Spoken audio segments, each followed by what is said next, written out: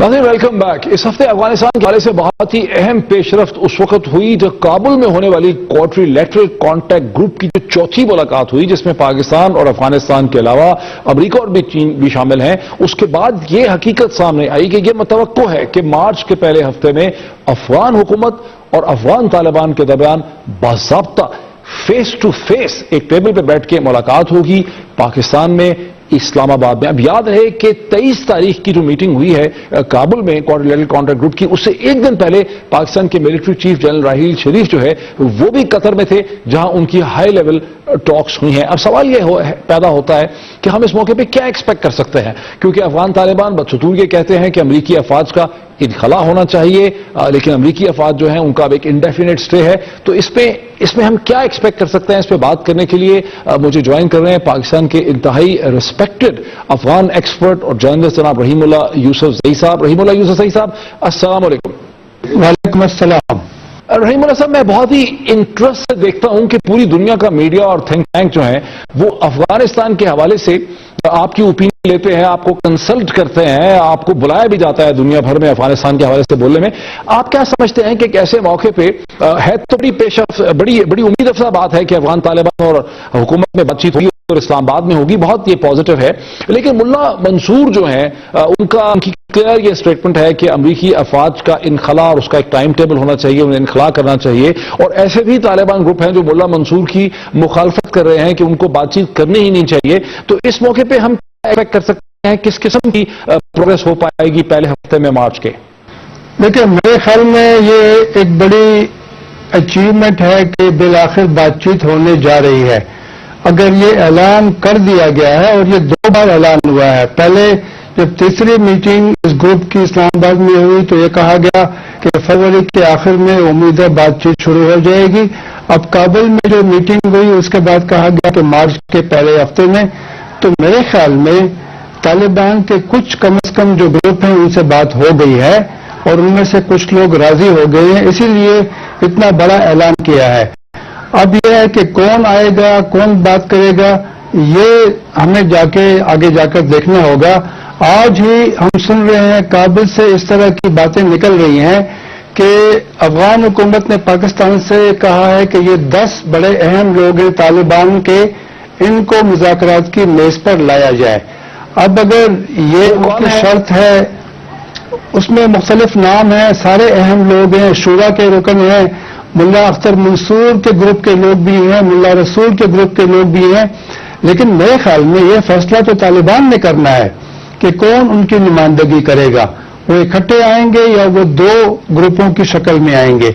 تو افغان حکومت سے بھی طالبان نہیں کہہ سکتے کہ ان کی مرضی کے لوگ افغان حکومت ان مذاکرات میں شامل کرے گی. میرے خیال میں دونوں کو اپنا فیصلہ کرنا ہے, شرائط کے بغیر یہ بات چیت. اس میں ایک آپ کی تو بڑی گہری نظر ہے ان معاملات میں, آپ سے بہتر کوئی نہیں شاید اس کو سمجھتا ہوگا. جب پریزیڈنٹ اوباما نے یہ فیصلہ کیا کہ امریکن افواج جو ہیں اب ایک غیر معینہ مدت تک افغانستان میں ٹھہر سکتی ہیں, اور ہم یہ دیکھتے ہیں کہ ازبک اور تاجک جو لیڈرشپ ہے, جو ڈیسیجن میکنگ ایلیٹ ہے, وہ بھی چاہتی ہے کہ وہ ٹھہریں. اس پہ بھی بہت لٹریچر ہے کہ وہاں کرپشن بھی بڑی ہے, وہ چاہتے ہیں کہ امریکہ کی انگیجمنٹ رہے. پھر ہم دیکھتے ہیں کہ بھارت جو ہے وہ چاہتا ہے کہ اس کا اثر و رسوخ رہے, اور بھارت کا بہت اثر و رسوخ ہے افغان انٹیلیجنس NDS کے اوپر, اور وہ چاہتے ہیں, بھارت اور NDS دونوں یہ چاہتے ہیں کہ امریکہ جو ہے وہ وہاں سے نہ نکلے, اس کا مکمل انخلا نہ ہو. طالبان یہ چاہتے ہیں کہ امریکہ کا انخلا ہو, اس کا ایک ٹائم ٹیبل ہو.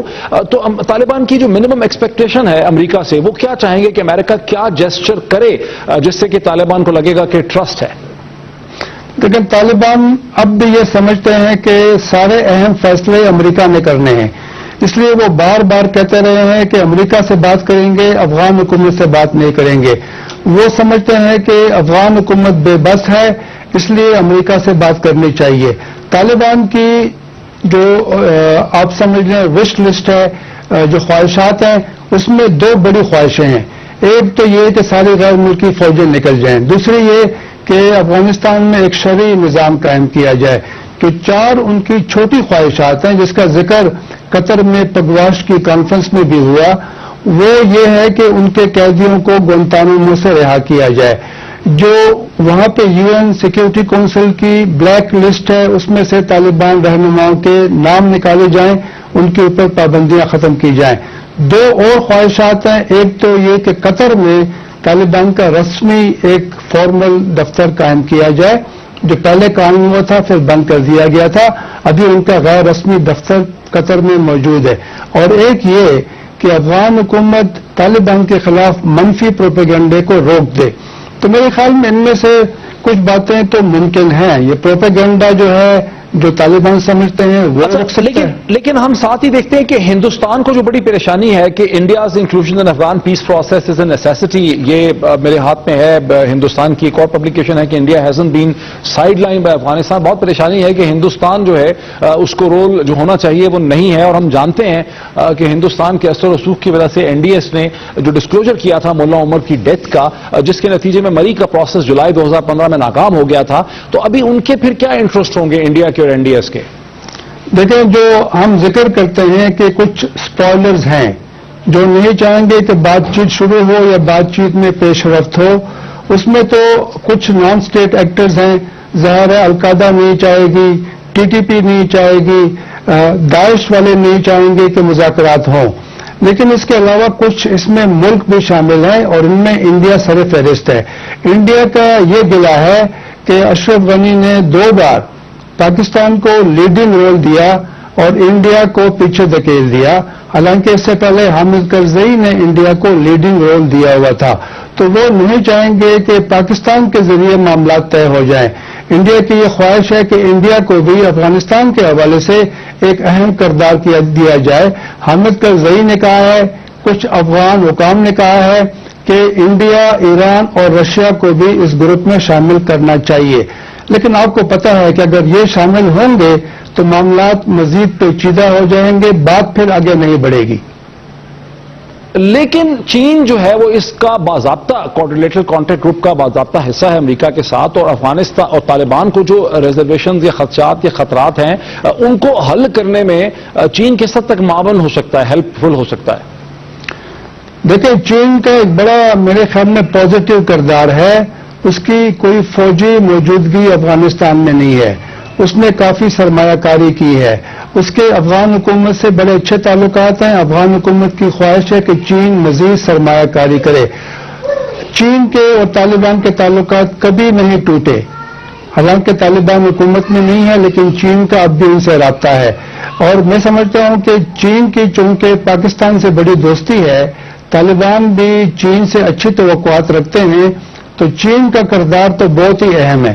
امریکہ کا اس لیے اہم ہے کہ اس کی فوجی موجودگی ہے افغانستان میں، وہی سب سے بڑا امداد دینے والا ہے افغان حکومت کو، وہی افغان حکومت کو سہارا دیے ہوئے ہے۔ اب بھی آپ دیکھیں قندوز میں اور ہلمند میں جو جنگیں ہوئی ہیں وہاں پھر سے امریکی فوجی کارروائی ہوئی ہے، ان کے خصوصی فوجی کمانڈوز ڈرون وہاں پہنچے ہیں۔ تو میں سمجھتا ہوں کہ امریکہ کا افغان حکومت کے اوپر بڑا اثر ہے، اور جب بھی کوئی رکاوٹ پیدا ہوگی مذاکرات میں مگر جیسا آپ یہ بول رہے ہیں، جو آپ نے ہلمند کا ذکر کیا، تو آپ کو نالج ہے کہ گزشتہ 24 گھنٹے میں 1 دن 2 دن میں ہلمند میں قلعہ موسیٰ میں افغان افواج جو ہیں ان کو طالبان نے خاصی ان کی پٹائی کی ہے اور ان کو مکمل طور پہ پیچھے ہٹا لیا گیا، پسپائی ہوئی۔ آپ سمجھتے ہیں کہ امریکنز جو ہیں وہ پھر سے مدد کریں گے ان کی ہلمند میں اپنی پوزیشن کو مضبوط کرنے کے لیے؟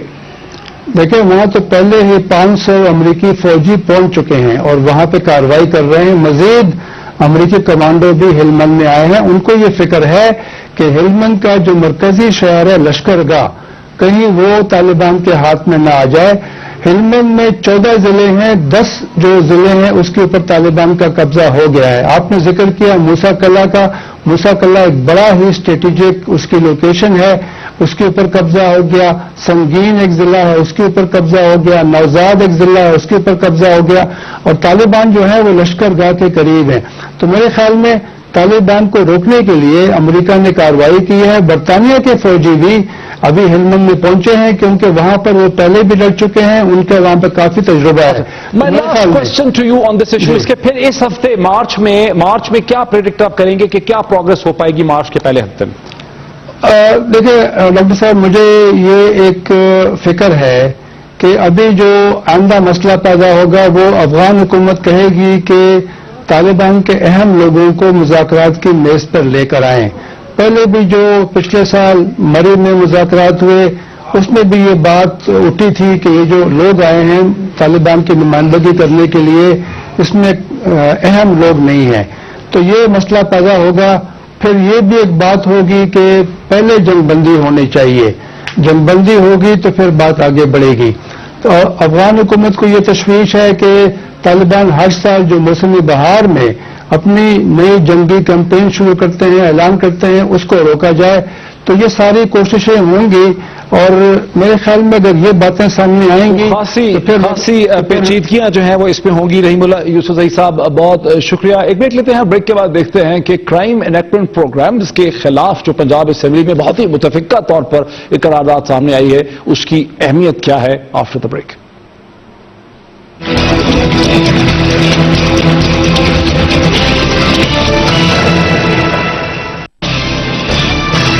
ناظرین ویلکم بیک.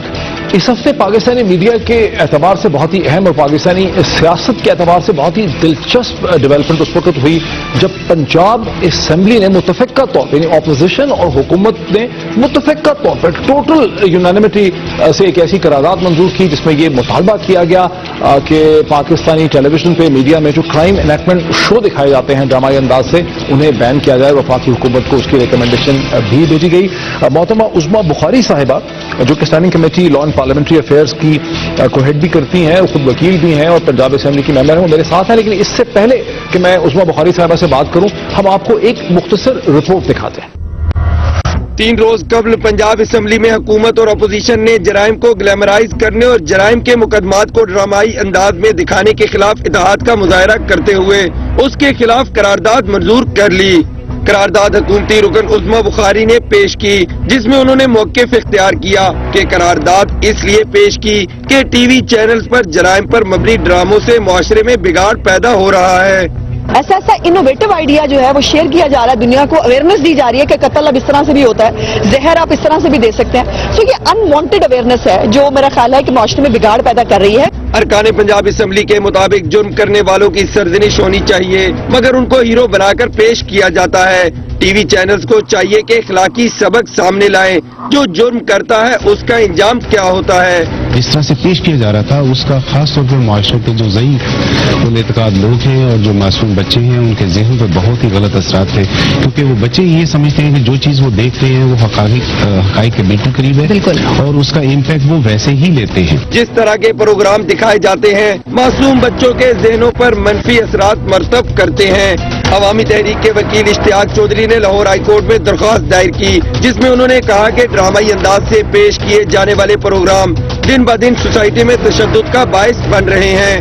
کرائم شو کے اینکر علی رضا کا کہنا ہے ہم وہی دکھاتے ہیں جو معاشرے میں ہو رہا ہے, ہم سچ کو ایمانداری کے ساتھ دکھاتے ہیں. ایسی پابندیوں کی وجہ سے کیا پھر ہم سچ دکھانا چھوڑ دیں؟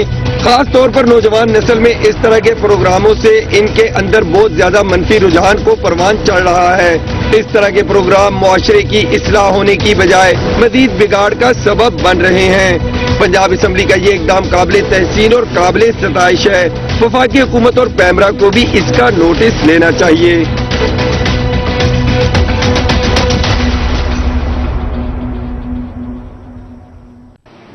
ناظرین رپورٹ تو آپ نے دیکھی. محترمہ عظمیٰ بخاری صاحبہ جنہوں نے یہ قرارداد پیش کی اور متفقہ طور پر منظور کروائی پنجاب اسمبلی سے, جو standing committee law and parliamentary affairs کو ہیڈ بھی کرتی ہیں, خود بھی وکیل ہیں, کرمنل لائر ہیں, میرے ساتھ ہیں اس وقت. محترمہ عظمیٰ بخاری صاحب آپ کو بہت مبارک ہو کہ آپ نے ایک ایسی قرارداد آپ لے کے آئی ہیں پنجاب اسمبلی میں جسے بڑا کم ہی ہوتا ہے پنجاب اسمبلی میں کہ تمام طبقہ فکر اور حکومت اور اپوزیشن میں مکمل اتفاق ہو. گول کیا ہے آپ لوگوں کا؟ ظاہر ہے اس پہ بحث ہوگی, مقصد کیا ہے؟ بہت شکریہ ڈاکٹر صاحب. پہلے میں آپ کی شکر گزار ہوں کہ آپ نے اس قرارداد میں جو ایک سینس تھا اس کو آپ نے جو ہے وہ دیکھتے ہوئے مجھے موقع دیا کہ میں اس بارے میں آپ کے ساتھ گفتگو کر سکوں. گزارش یہ ہے کہ میں چونکہ خود کرمنل لا پریکٹس کرتی رہی ہوں تو ڈاکٹر صاحب جو ہیومن سائیکالوجی جو ہے اس کا کرائم سے بہت گہرا تعلق ہوتا ہے, اور جب یہ جس قسم کی ڈرامائی انداز میں جرائم کو مقدمات کو پیش کیا جاتا ہے گلوریفائی کر کے, اور بہت ڈفرنٹ آئیڈیاز جو ہیں جو اگر کسی ایک کرمنل کے دماغ میں آئے تھے اس کو پوری سوسائٹی میں ڈسٹریبیوٹ کیا جا رہا ہے. جیسے میں نے اپنی رپورٹ میں بھی دیکھا کہ میں نے کہا کہ اب وہ زمانے نہیں رہے کہ جب گولی سے یا چاقو سے قتل ہوتا تھا. ایون جو بینک ڈکیتیاں جو ہیں ان کو پلان کیسے کیا جائے گا, آپ نے لیپ ٹاپ سے جو ہے وہ ڈاکومنٹس کیسے چوری کرنے ہیں, یہاں تک کہ یہ اویئرنیس مجھے نہیں سمجھ میں آتا کہ یہ سوسائٹی کو کیا دینے کی کوشش کی جا رہی ہے. اور پہلے ڈاکٹر صاحب ایک آدھا کیس ہوا کرتا تھا, ایک آدھا پروگرام ہوتا تھا جو ہے وہ ہفتے میں, اب ویکلی 3-3 4-4 پروگرام ہو رہے ہیں, پرائم ٹائم میں ہوتے ہیں. وہ جب جس وقت تمام فیملی میں بچے وغیرہ سب بیٹھ کے ٹی وی دیکھ رہے ہیں اس وقت یہ ان وانٹڈ اویئرنیس جو ہے یہ صرف معاشرے کے اندر جو ہے وہ تباہی کا سبب بن سکتی ہے. اس کی کوئی بہتری مجھے تو سمجھ میں نہیں آتی.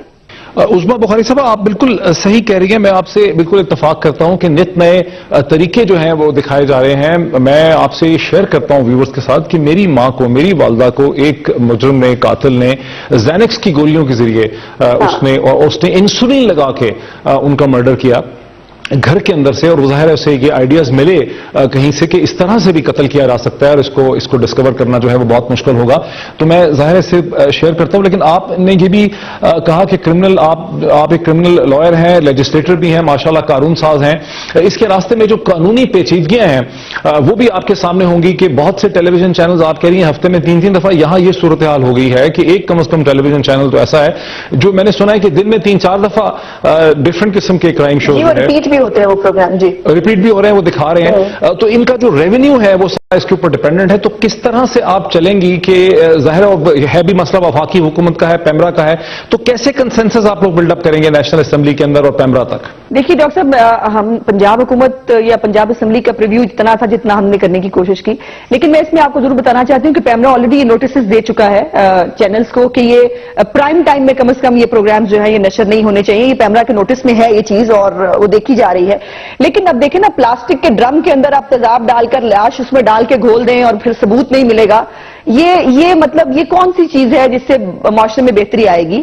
اور میں سمجھتی ہوں کہ جس طرح سے آپ ہمارے ساتھ مل کر اس وائس کو ریز کر رہے ہیں, ہم سوسائٹی کے اندر جہاں کرمنالوجی بہت بڑا سبجیکٹ ہے اور اس میں کرمنالوجی میں سب سے اہم کمپوننٹ جو ہے وہ سائیکالوجی ہوتی ہے. یقین مانیے میں نے 1-2 پروگرام دیکھیے اور بہت دیر تک وہ ایسا انوویٹو آئیڈیا تھا لاش چھپانے کا کہ مجھے ایسی پڑھی لکھی خاتون بھی بہت دیر تک میں اس سے باہر نہیں آ سکی.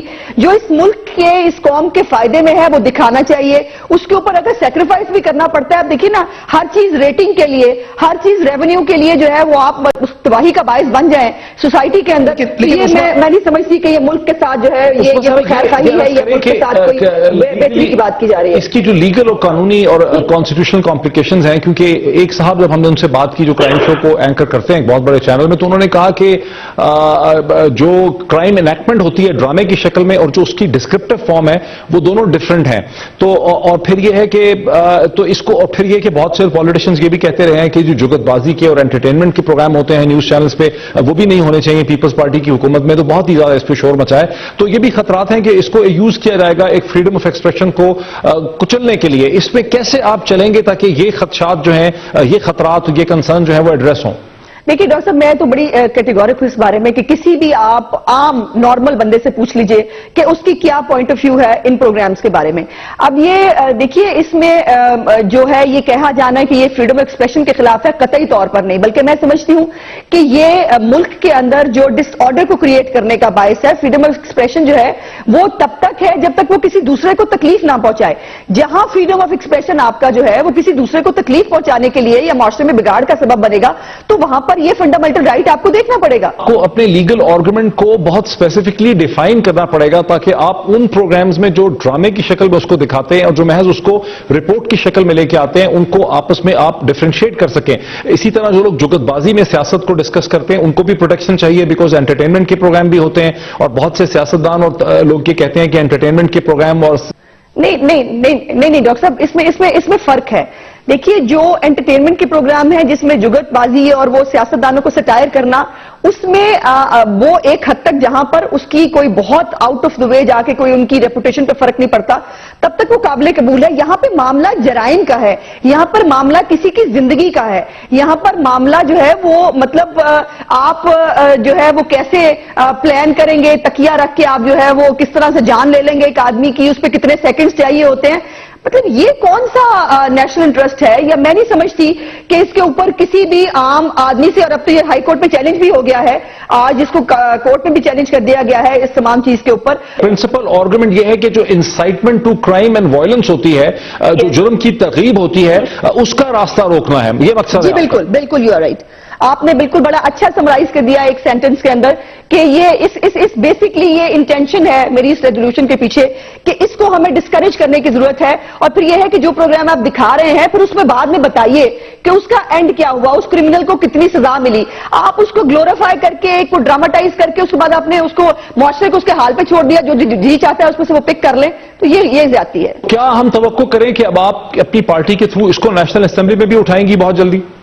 جی یقیناً. اور میں یہ نیشنل جو ہمارا یہ پروسیس ہوتا ہے کہ ابھی پنجاب اسمبلی یونینیمسلی جو ریزولوشن پاس ہوتی ہے اس کو جو جتنے بھی ڈپارٹمنٹس ہیں، خاص طور پہ جو ہماری جو اطلاعات و نشریات کی وزارت ہے اس کو بھی بھیجیں گے اور یہ نیشنل اسمبلی کے پاس بھی جائے گی. اور میں اپنی پارٹی کے اندر بھی اس کے اوپر بات کر رہی ہوں اور بہت مجھے اچھا فیڈ بیک آیا ہے پارٹی کی طرف سے بھی کہ جہاں ہم ٹیررزم کی اور اس وائلنس کے خلاف جو ہے وہ ایک کیمپین لڑ رہے ہیں، ایک جنگ لڑ رہے ہیں اپنے ملک کے اندر ٹیررزم کے خلاف، وہاں پر اس قسم کے کیسز جو ہیں جو انکانشیسلی میں کہتی ہوں کہ جو ٹیررزم کو فروغ دے رہے ہیں یا وائلنس کو فروغ دے رہے ہیں، اس کو دیکھا جانے کی ضرورت ہے. اس کو دیکھنا اور کنٹرول کرنا بھی بہت ضروری ہے. عظمیٰ بخاری صاحبہ بہت شکریہ. ناظرین آپ نے ہماری بحث دیکھی اس حوالے سے. آج اتنا ہی، کل پھر آپ سے ملاقات.